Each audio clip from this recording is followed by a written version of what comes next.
எங்கள் ஐயா பண்ணிட்டு இருந்தார். எங்கள் ஐயா அந்த ஒரு குரு கிட்ட கத்தார்.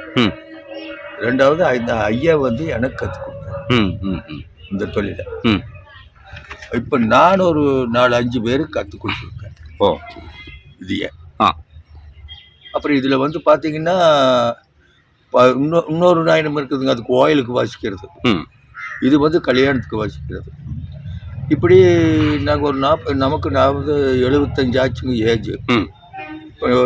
ஒரு 40 வருஷமா தொழில் செய்யறேங்க. இப்போ தொழிலை கற்றுக்கும் போது ஆர்வம் இருந்தால் தான் கற்றுக்க முடியுங்களா? இது ஆர்வம் இல்லைன்னா கற்றுக்கவே முடியும். எத்தனையோ பேர் கற்று பாதியில் விட்டுட்டு போயிருக்காங்க. நாங்கள்லாம் இது கடை பிடிச்சிட்டோம். அப்படியே இருக்கணும், அப்படியே நம்ம தப்பனுக்கு இருந்தது, தாத்தனுக்கு இருந்தது, நம்மளும் விடக்கூடாது அப்படிங்கிறதுக்காக இப்படியே நாங்கள் பண்ணிட்டோம்.